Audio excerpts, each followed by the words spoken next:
What's the moment that made you decide being nice wasn't working anymore? I used to be the person everyone called when they needed something, the one who would drop everything to help a friend move or stay late at work to finish someone else's project. My boss would text me at 11 p.m. and I'd respond immediately. I'd cover shifts when coworkers called in sick. I'd volunteer for the projects nobody wanted. I was raised to believe kindness would always come back to you. For 5 years at Davidson Media, I was the first to arrive and last to leave. I helped my coworkers meet their deadlines. I brought coffee for the team when everyone was stressed. I even let my boss Diane take credit for my ideas during presentations, because she said it would look better coming from management.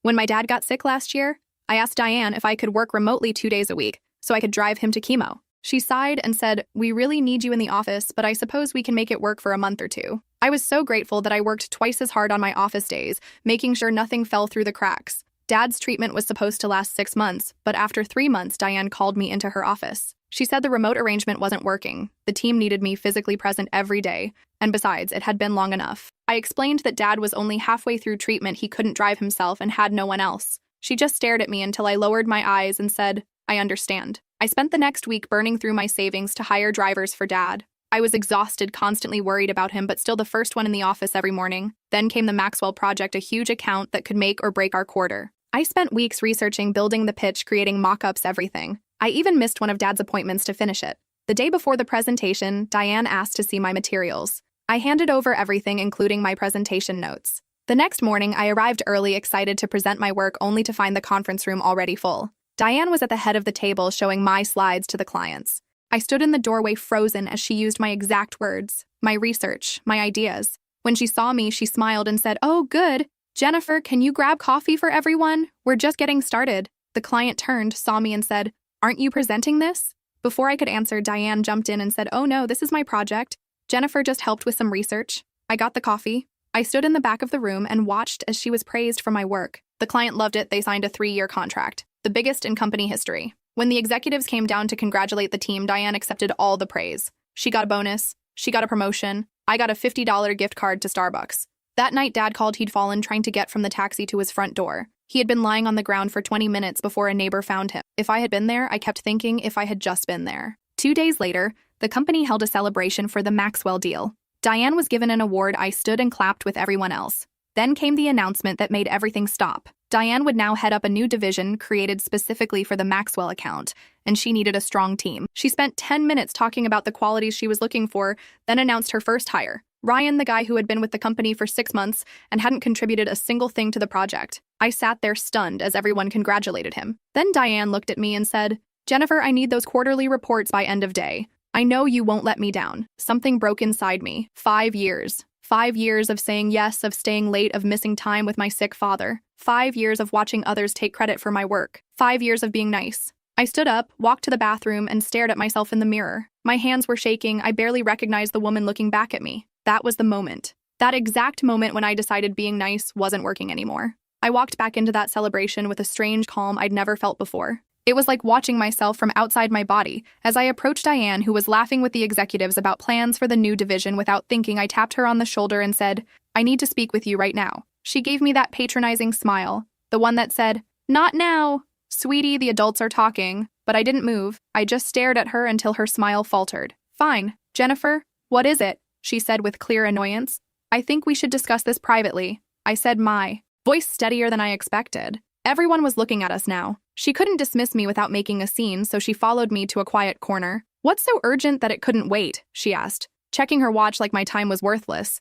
"I want to know why Ryan is being moved to the Maxwell team. When I created the entire presentation, the research, the pitch, everything." Diane's eyes narrowed just slightly before that fake smile returned. "Jennifer, we've discussed this. It was a team effort. And as your manager, I decided how to allocate the resources."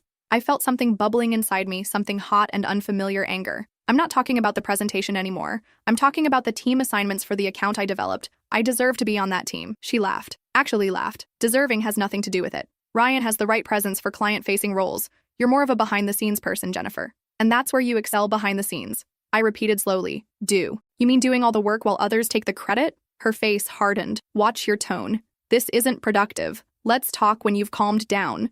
I didn't realize I was raising my voice until I saw people turning to look so productive like me, staying until midnight, working on the Maxwell presentation while you were at your son's basketball game. Diane stepped closer, her voice dropping to a dangerous whisper. "Jennifer, I think you should take the rest of the day off clearly. You're not in a professional mindset right now. I almost did it. I almost backed down, apologized, and scurried away like I always did, but then my phone buzzed with a text from the hospital. Dad had been admitted after his fall, more serious than they initially thought possible. Internal bleeding. I looked up at Diane. I'm not taking the day off. I'm quitting. Her eyes widened. What? I quit? I'm done being your workhorse. I'm done watching you take credit for my ideas. I'm done sacrificing my family for this job where I'm not valued or respected. She switched tactics instantly, her voice softening. Jennifer, don't be hasty. You're upset. I understand, but you're a valuable member of the team. I almost laughed the first time you've ever said that to me, is when I'm quitting. People were definitely staring now. One of the executives was walking over, looking concerned. Is everything okay over here? He asked. No, it's not. I said before Diane could speak, I've just resigned because I'm tired of having my work stolen by my manager. The entire Maxwell presentation was mine. Every slide, every word, every concept.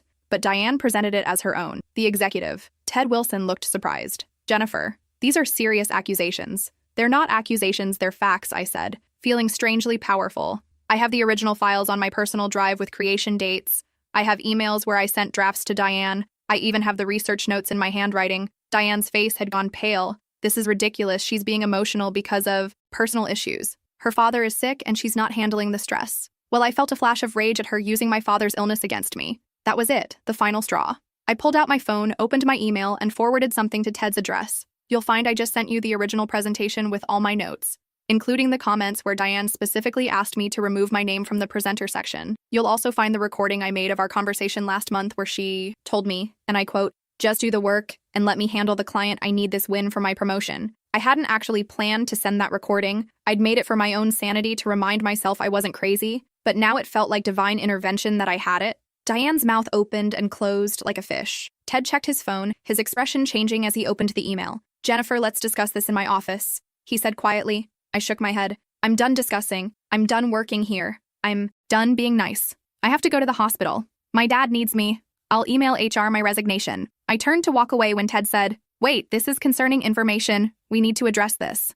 I looked back at them. Diane's face was a mixture of shock and fury. Ted looked genuinely troubled. Address it however you want. I said I won't be here. As I walked toward the exit, I heard my name being called by several people, but I didn't turn around. I just kept walking past the shocked faces of coworkers who had never seen nice, accommodating Jennifer stand up for herself outside the building. I took a deep breath. It felt like the first real breath I'd taken in 5 years. I got in my car and drove straight to the hospital. Dad was pale against the white sheets, but he smiled when he saw me. Hey, kiddo, shouldn't you be at work? I took his hand. They can manage without me. I'm where I need to be over the next few days. While Dad recovered, I got dozens of calls and texts from coworkers, some expressing shock, others support. A few even shared stories of how Diane had taken advantage of their work too. I ignored most of them, focusing on Dad and what would come next. A week later, while Dad was napping in his hospital room, I finally checked my email. There was a message from Ted Wilson asking me to call him when I had a moment curious.